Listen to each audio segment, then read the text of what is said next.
The Blue Beetle first appeared by Fox Comics in August 1939 issue of Mystery Men Comics with art by Charles Nicholas Wojciechowski as Charles Nicholas, though the Grand Comics database tentatively credits Will Eisner as the scripter.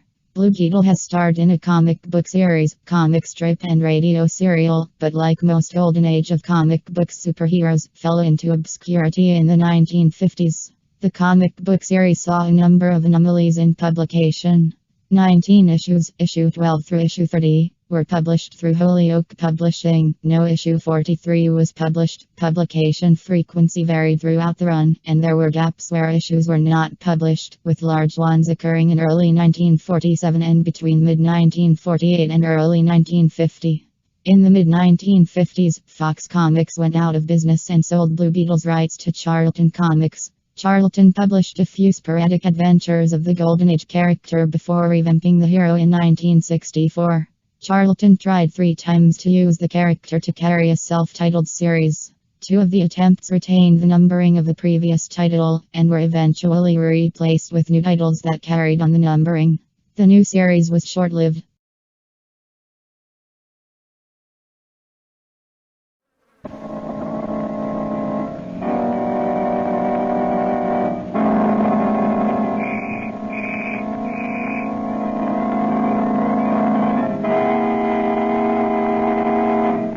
Blue Beetle.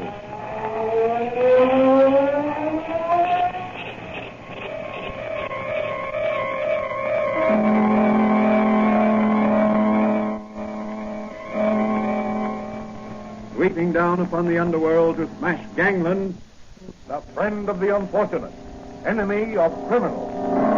A mysterious, all-powerful character, a problem to the police, but a crusader for law. In reality, Dan Garrett, a rookie patrolman, loved by everyone but suspected by none of being the Blue Beetle. As the Blue Beetle, he hides behind a strange mask and a suit of impenetrable blue chain armor, flexible as silk but stronger than steel.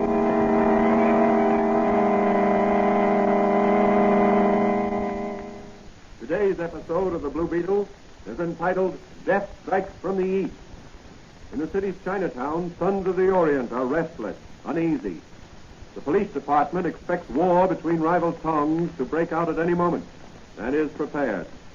What is behind this uneasiness? Is it something that concerns only the Chinese, or is there an Occidental hand at work, pulling the strings like a phantom puppeteer? As our story opens, Patrolman Dan Garrett, who in secret is the Blue Beetle, discusses the situation with his friend and confidant, Dr. Franz, in his little apothecary shop. You know, Doc, leaning here on this counter, it's hard to realize that you and I are only a few city blocks away from the Orient. You're referring to Chinatown? Yeah. I wish I knew what was going on down there. Do you think rival towns are about to war on each other? Nope, I don't. Then what do you think is causing this unrest the newspapers speak of? Fear and resentment. Resentment? Of whom? Of us. You mean the police? No. The white race. But what have we done to them? We don't molest them. No, it isn't that. I think there's some sort of a racket going on down there. Are you going to do anything about it? Well, I'm going to ask the chief to assign me to a beat in Chinatown. You'd better be careful, Danny. You could disappear down there and no one would ever find you. Oh, I'll be careful, all right. I've got a friend down there. A Chinese? Yeah. Restaurant keeper, Ling Wan. Cultured gentleman. I saved his life once, and he's never forgotten. I'd imagine he could be very helpful. Well, I've got to run down to headquarters now. Maybe Manigan and I can both get assigned to that district. Well, good luck to you, Danny boy. Thanks, Doc. So long. Patrolman Dan Garrett is headed for the Orient.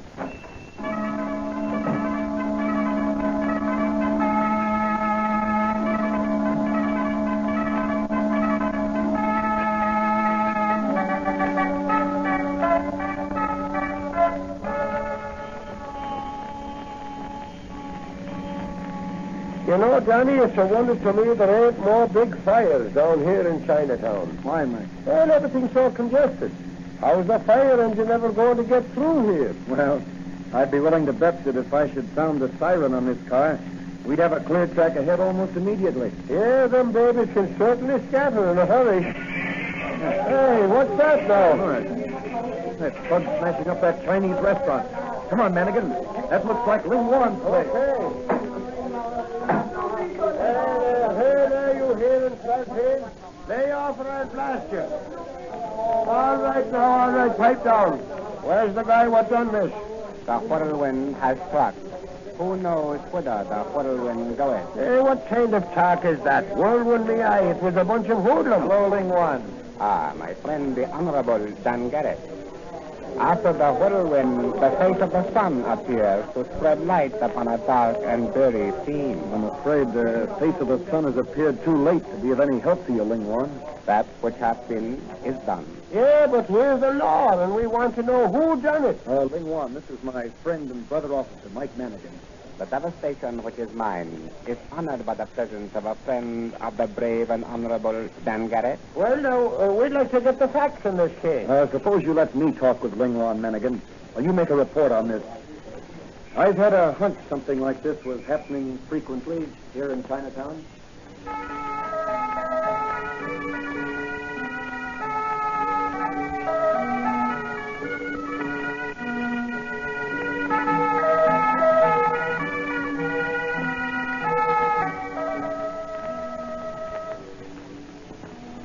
You say, Ling Wan, that if a merchant refuses to pay tribute money to the one you call the Purple Dragon, and to buy his merchandise through him, his shop is wrecked as yours was just now? That is true, my friend. The Purple Dragon controls the commerce of Chinatown.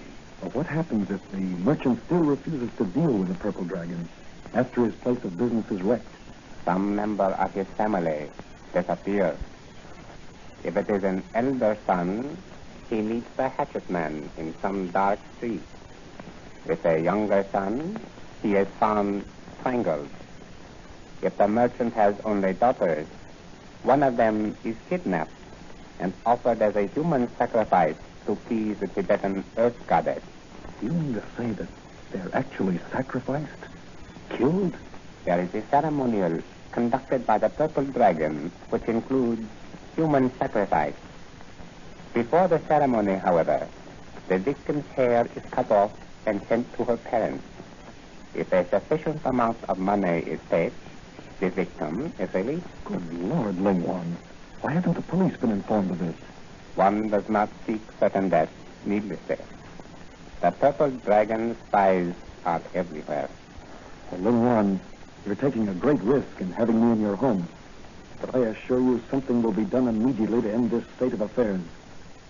Who is this Purple Dragon? Have you any idea? He must be a powerful Oriental.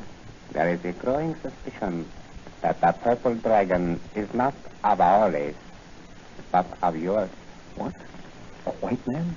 I am sorry to say it, my friend, but it is so. Well, Dan Garrett is going to do something about that, and he's starting right now.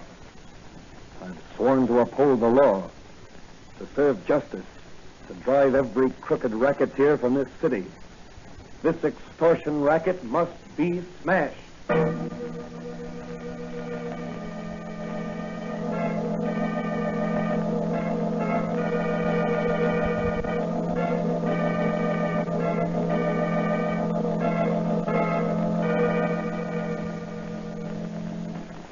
Doc, I've never heard of such a fiendish method of extracting money from honest businessmen. And you say Ling Wan believes the Purple Dragon to be a white man? That's right.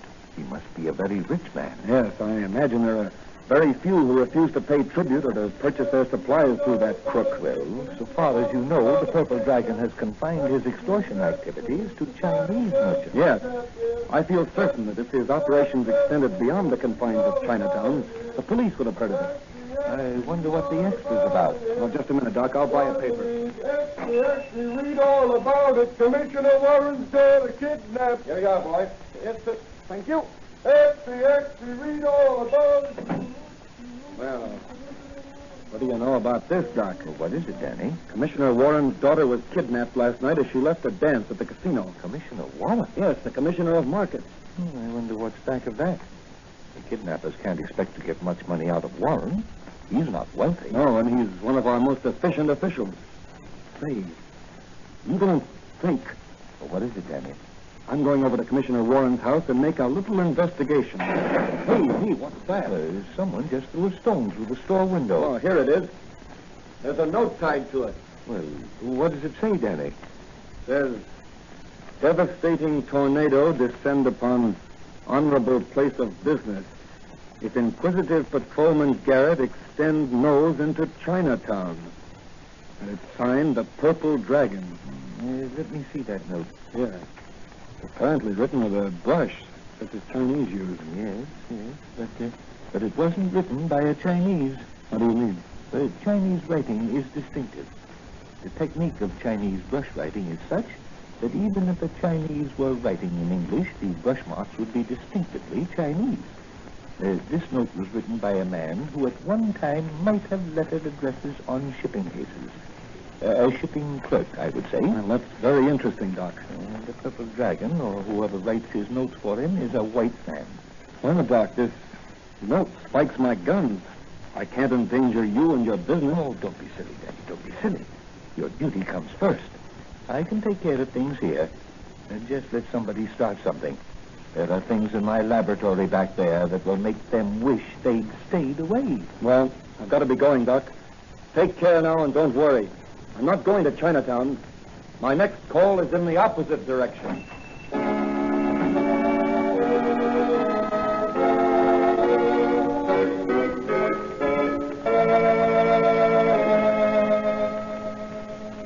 Commissioner Warren, I've been assigned by the police commissioner to do a little investigating in this case. Yes, I'm glad you have, my boy. I'd appreciate any information you could give me, Commissioner. I'll give you what I can. Have you any enemies? Yes, plenty of them. In my position, there are bound to be individuals and groups who resent my interference with their attempts to extort money from the firms that do business with the city. Oh, there is an extortion racket. Well, yes. At least I am convinced that many merchants are paying out money to protect their goods and places of business from destruction. In Chinatown, for instance? Why, yes. How did you know? I have a friend in Chinatown. I see.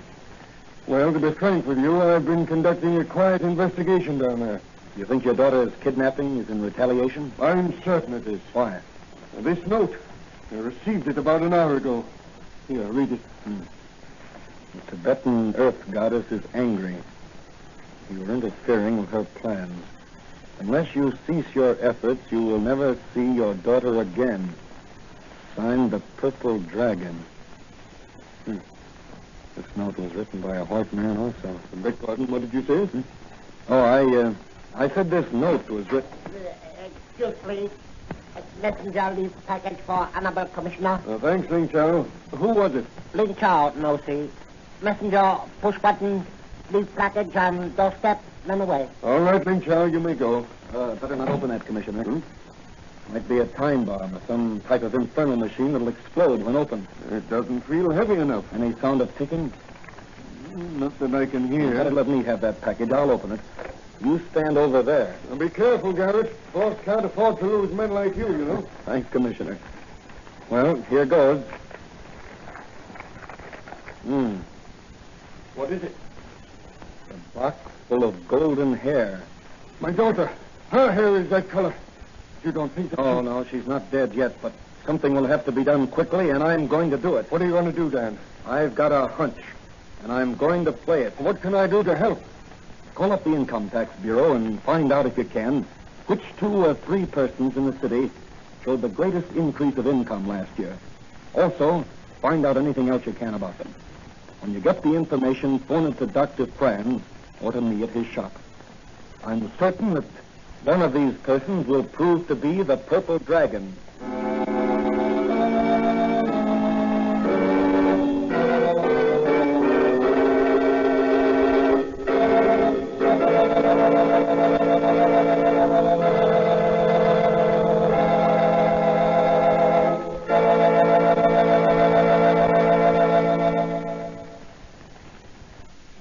What does Dan Garrett plan to do next? Will his activities draw down upon his good friend Dr. Franz the wrath of the Purple Dragon? What will happen when the Blue Beetle faces the Purple Dragon? Meanwhile, in a room adjoining the auditorium of a little Chinese theater, Deep within the confines of Chinatown, a group of hard-faced men are receiving instructions from their chief. I want you men to get this straight. There must be no slip-up. At 11:30 tonight, you have Commissioner Warren in this theater, or else. I don't care how you get him here, but get him. Sure, boys, we'll get him. You're bringing him in the back way. Put him in one of the boxes to the left of the stage. Is that clear? Yeah. You two men stay with him.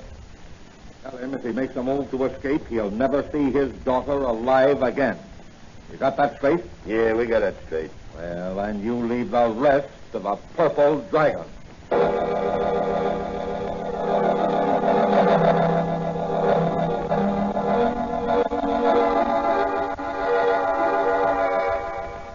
In Dr. Fran's laboratory, Dan Garrett is donning the mask and blue chain armor of the Blue Beetle. Oh, Danny, Commissioner Warren called just before you arrived. Oh, what did the commissioner have to say? He said the two most financially successful men last year were Roger Gillespie, the contractor, and a fellow by the name of Anthony Rondos. Gillespie seems to have made a fortune during the building boom last year, and Rondos apparently made a great success of the importing business. Rondos is our man, I'm sure of it. Where does he live, did Warren say? Yes, he recently bought Ridley home. I know that place. Yes, Danny, I know. I remember you visited the house secretly one night while you were making an investigation of Banker Ridley's strange death on the operating table. That's the place. Well, that'll be the Blue Beetle's first call tonight. So long, Doc.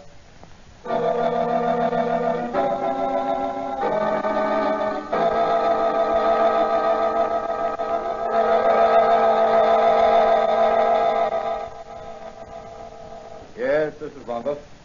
What's that? Now, listen, Maisie. I won't be able to see you tonight. I'm going with some of the boys to a show.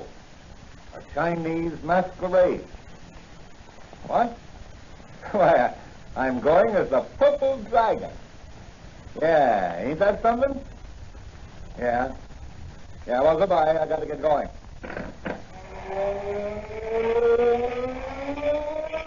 The Blue Beetle.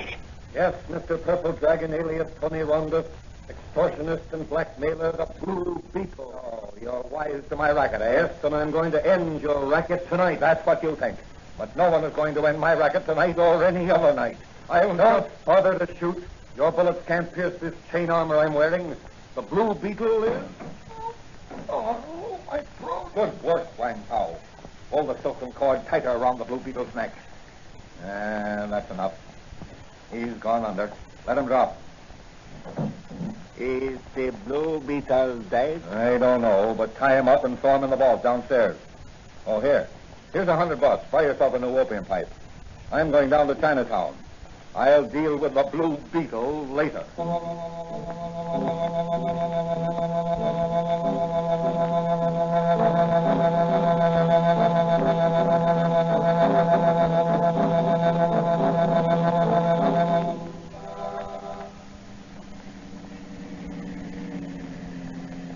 I demand to know where you're taking me. To see your daughter, Commissioner Warren. Where is she? Where have you hidden her? If you've harmed the hair of her head, I'll Don't worry, Commissioner.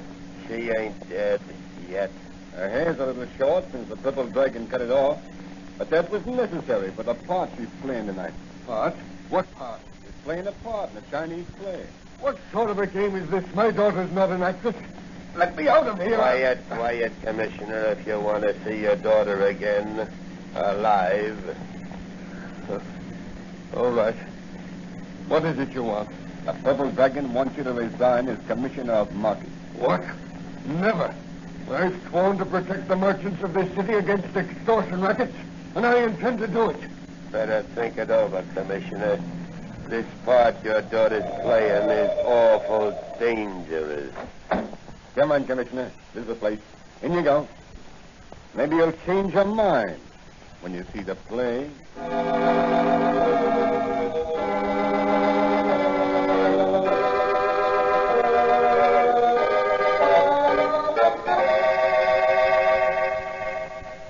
Meanwhile, in his laboratory, Dr. Franz is working on some of his interesting experiments. Yeah. Now, let's see. 4 cc's of number 17. Someone out front in the store. Coming? You always same Dr. Franz? Yes, I am Dr. Franz. What can I do for you? Only, how do I look in this Chinese costume? Why, Danny, bless my soul. You know, for a minute I thought Confucius himself had entered my shop. And my disguise is good? Oh, it's excellent, Danny, excellent. But why is the Blue Beetle dressed as a Chinese coolie? Well, the Blue Beetle is attending a theater party in the old Chinese theater tonight as an uninvited guest. And I think that when the party is over, the purple dragon and his extortion racket will be a thing of the past. Anything I can do to help? Yes. I saw among your collection of curios an ugly Chinese warrior's mask. I'd like to borrow it for tonight. Well, certainly, Danny, certainly. I'll get it for you. It's in this chest right over here. I'm going to throw a scare into some real as well as fake Chinese tonight. Here it is. There. Hey, what an ugly mask. Here, let me put it on. There we are. Now, how do I look? Oh, terrifying. That's good. Well, the stage is set and the audience is waiting. Good night, Doc. The Blue Beetle is playing a new role tonight.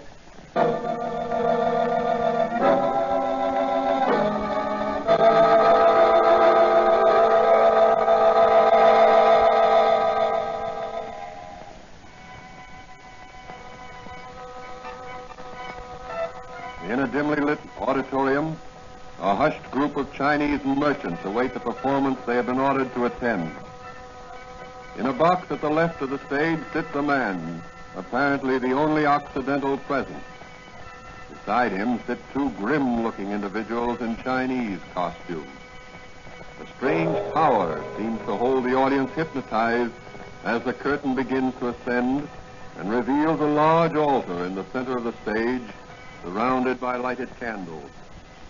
Upon the altar is stretched the bound figure of a white girl, shorn of her hair and clad in a white silk kimono, embroidered with a large purple dragon. Before the altar stands a gigantic Chinese, his head covered with a golden helmet and his face hidden behind a cruel, hideous mask. His upraised hands clutch a two-edged sword. Back of him are grouped a dozen tense, muffled Chinese, likewise masked. Suddenly,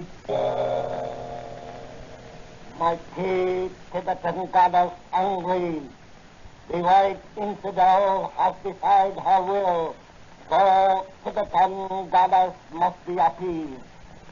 Human sacrifice must be made upon the altar. No, that's my daughter. Tibetan goddess, speak again. Have I say death to white maiden? No, I'll do anything. What is it you demand? White infidel interfere with priest of Tibetan of goddess. He encouraged Chinese merchants to withhold tribute.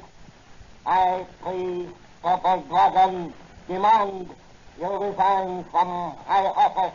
No, I won't resign. This is a racket. You and your gang have cut out the fingers.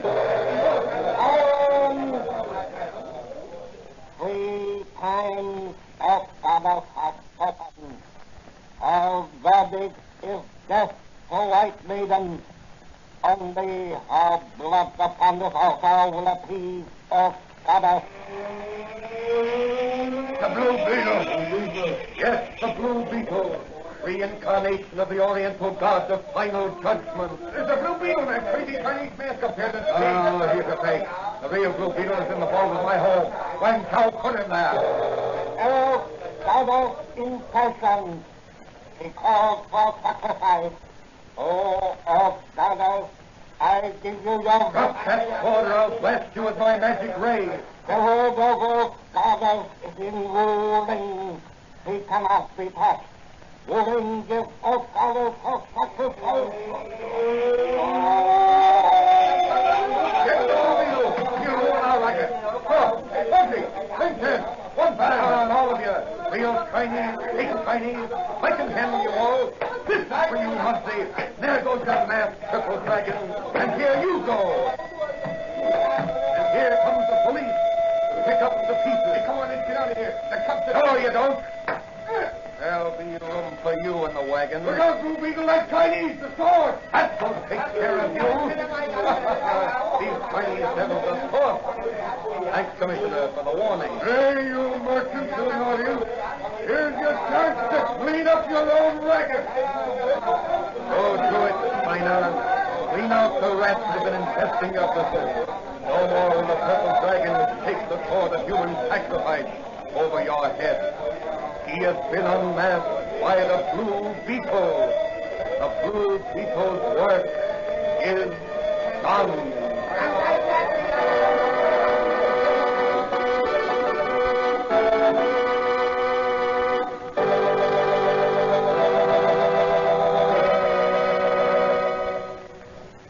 And so the Blue Beetle smashed another racket and regained for his fellow citizens the admiration and respect of a grateful people.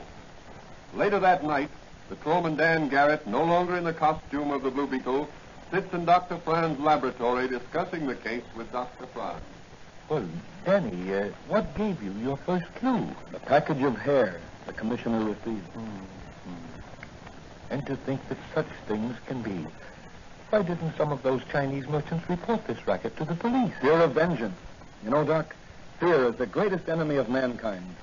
Back of every hatred, every failure, every broken human relationship. That's very true, Danny. Well, Doc, run along now. Got to get some sleep sometime. That's true.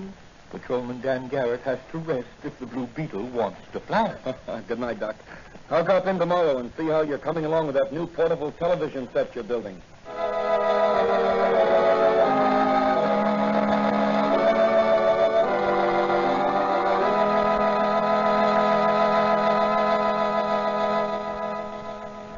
So Dr. Franz is working on a portable television set. Will it be successful? How can the Blue Beetle use it to run down criminals? What will be the Blue Beetle's next case? These questions will be answered in the next episode of The Blue Beetle.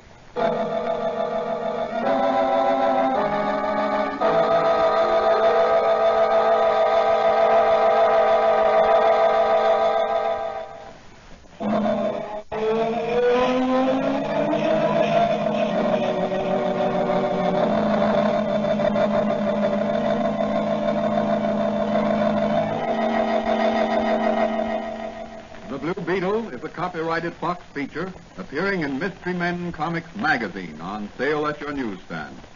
The Blue Beetle is on the air twice a week on this same station. Consult the broadcast schedule in your local newspapers. And don't forget to listen in.